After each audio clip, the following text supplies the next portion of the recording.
เพิ่นว่าให้ก่อขึ้นมาประมาณ1 เมตรแล้วเราต้องเทพื้นก่อนบ่หรือว่าจะได้บ่เขาก่อเลยบ่เทพื้นก้อนก็ได้โอ้มันเปื้อนหลายว่าซั่นเอาไปทางหลังพุ่นเนาะเอาไว้ทางหลังเนาะแม่นค่อยฮดเอาเท่าน้อยเนาะโพดให้นี่เด้อล่ะทางหน้านี่มันเปื้อนคือเพิ่นว่าอะไรได้นี่เพราะน้ำเฮามันทอกลงนี่เด้เกิดยากเนาะแม่นเจอน้ำลายมันคือลายแบบนี้มันเปื่อยอีกนะกับบ่ถือเนาะโอ้ยแก้วลายเด้คนโบราณว่านี่โอ้ที่ว่าเป็นคนป่าเรียกผามอน่ะผาหมอ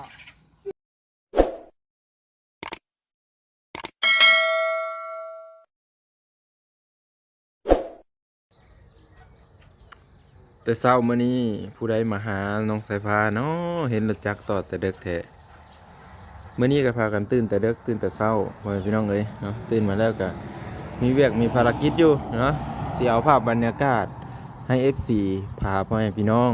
ท่านผู้ชม FC น้องสายฟ้าให้ได้รับชมเบิ่งบรรยากาศตอนเช้าอยู่ที่บ้านน้องสายฟ้าเด้อพ่อแม่พี่น้อง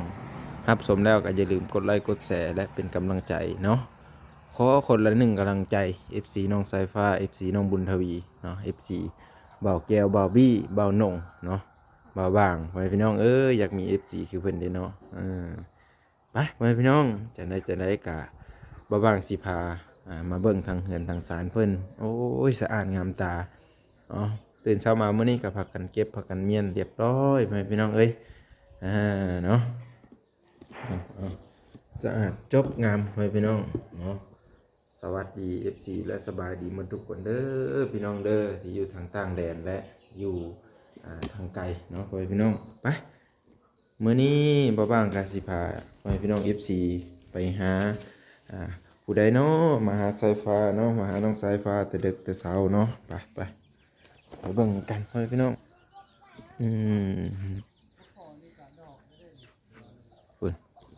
มันมาหอดแต่ดึกแต่เช้าพ่อแม่พี่น้องโอ้ขางมอไว้แต่ดึกเลยนะ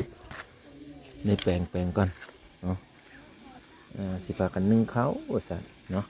เลยค้างมอไว้ก่อนพอดีหม้อเจาะเลยนี่คุณเพิ่นกำลังสีสวยเข้าพี่น้อง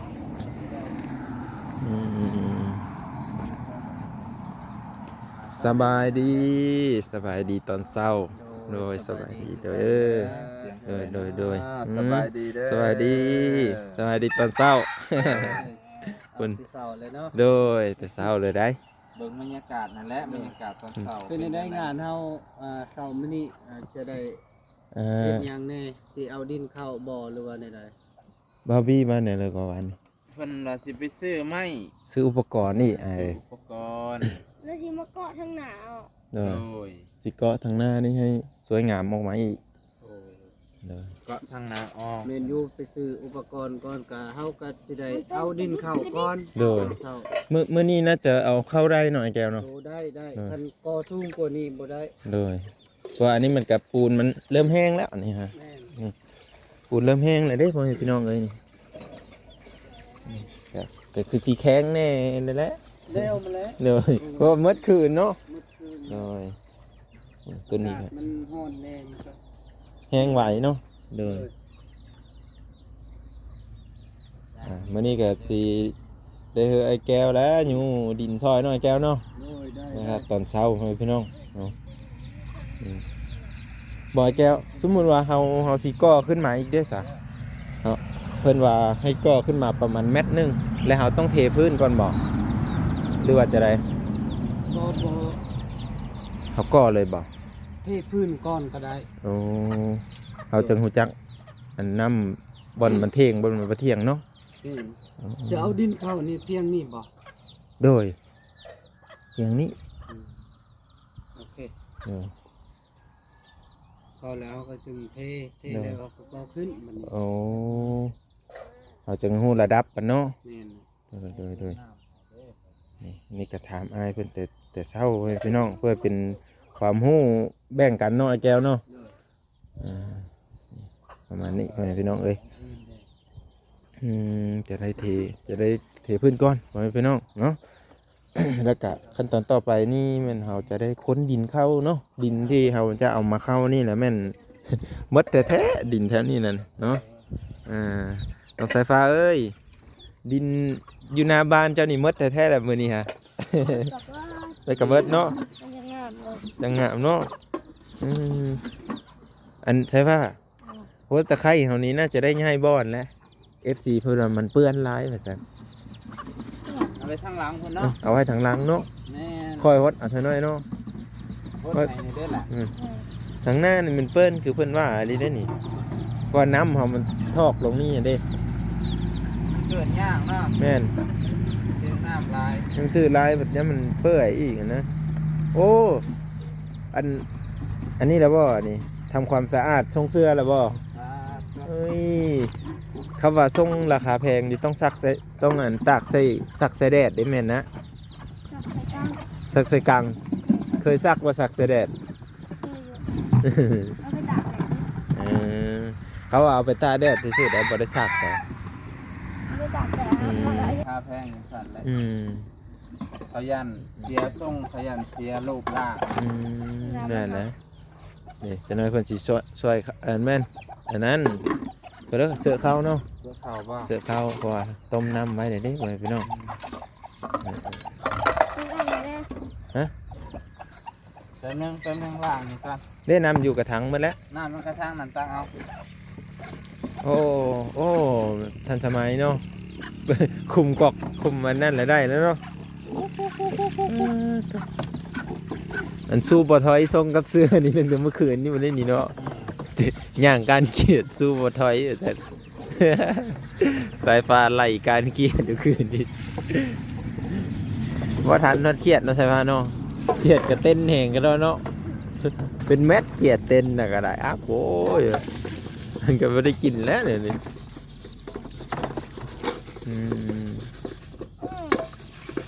เอ๊ะมัดนี่ เห็นแล้วบ่ นิดเดียว นิดนึงเดี๋ยวเดี๋ยวไปเอากระถางอยู่ห้องน้ำมาให้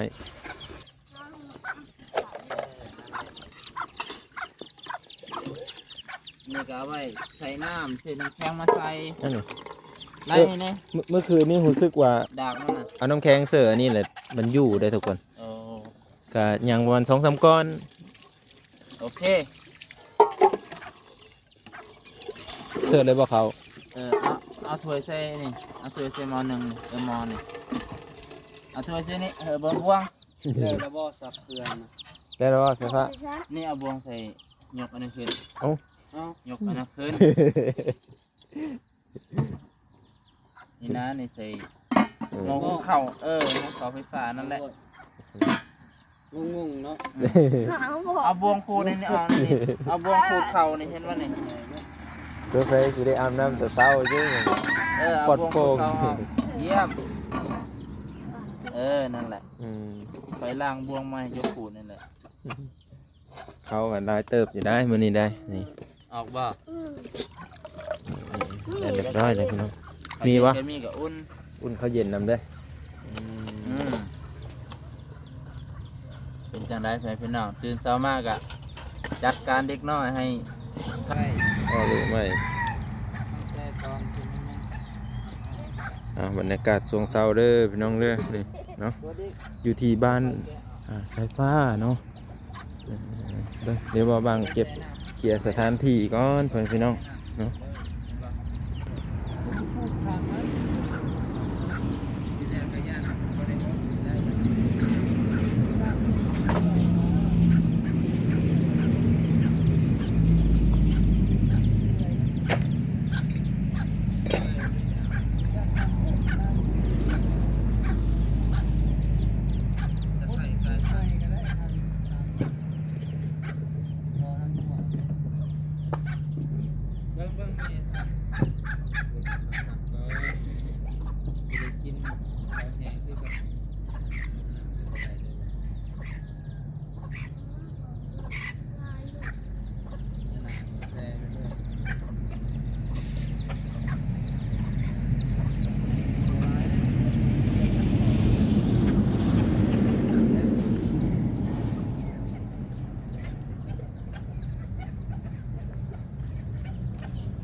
เอาเปลี่ยนสถานที่แล้วนะทุกคน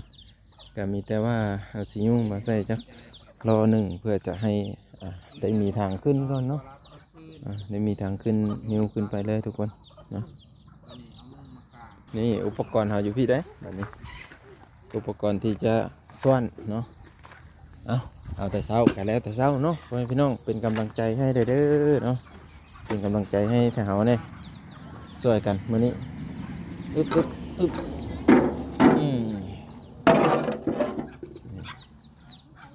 สิคนเข้าไปใส่เนาะแล้วก็สิได้เอาใส่ถังหน้านั่นก้อนไอ้แก้วรอหนึ่งหรือว่าสองทำรอบนั่นแหละโอ้เกือบกับบ่ถือเนาะโอ้ยแก้วลายเด้คนโบราณวะนี่โอ้ที่ว่าเป็นคนป่าเรียกผามอน่ะเพิ่นตัวนี้ก็ได้พมฮักฟิตยังไง ไก่เห็นขาวๆนี่มันก็อุ่นข้าวเย็นอุ่นตอนนี้เลยบ่อุ่นพร้อมกันก็ได้เดี๋ยวสิเอามาให้สิ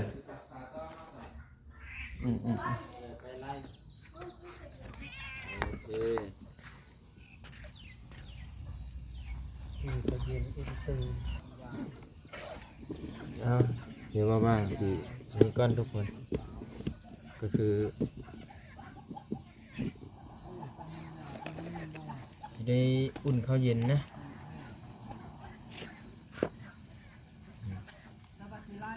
เมื่อคืนนี่ก็เจ้าไม่ได้กินข้าวเลยเพราะว่าอ้ายเพิ่นซื้อหมูกระทะมาเลี้ยงอันนี้ทุกคนก็เลยพากันกินหมูกระทะเลยเมื่อคืนนี้เนาะโอ้หมดนี่ก็ได้ทุกคน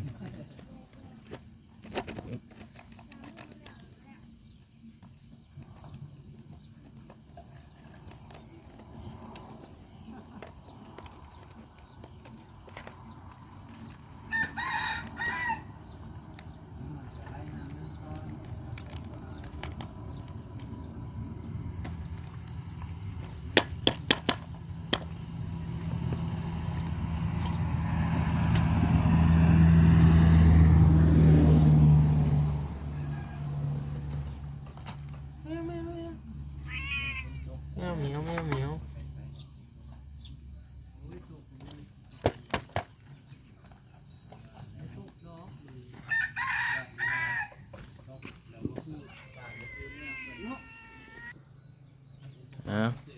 เจอกันนั่นแหละเด้พ่อพี่น้องเนาะอุ่นข้าว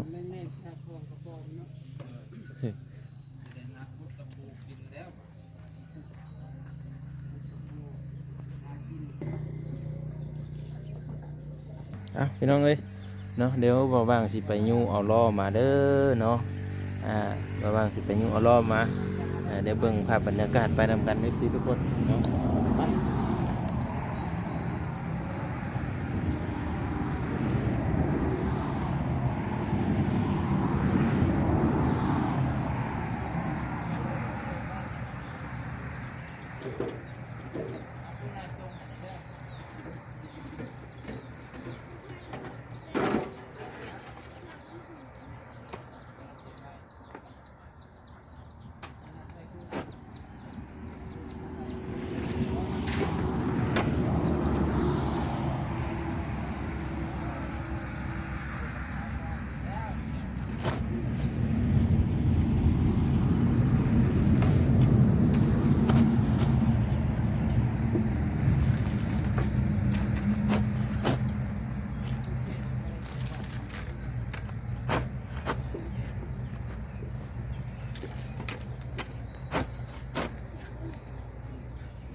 องก็เด้อรอหนึ่งเด้อ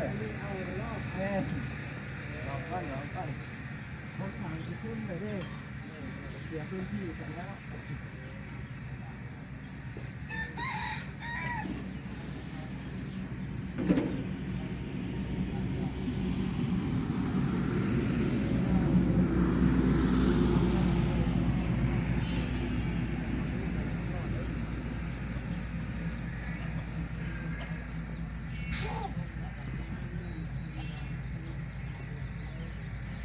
ตัวเด้อคนดินตอนเรียนบันไดแรงนะต้องทางขึ้นนะ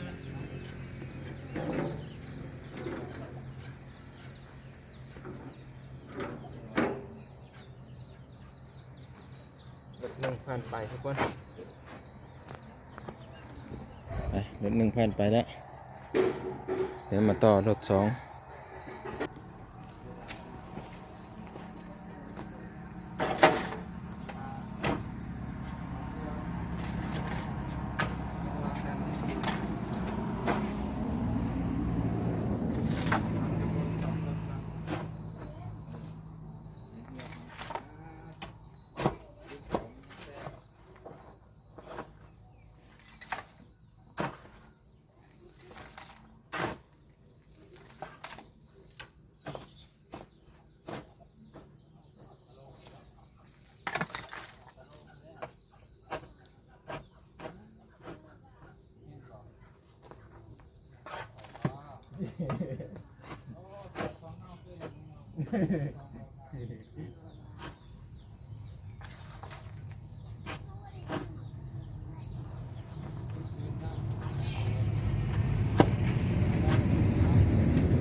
ทุกคน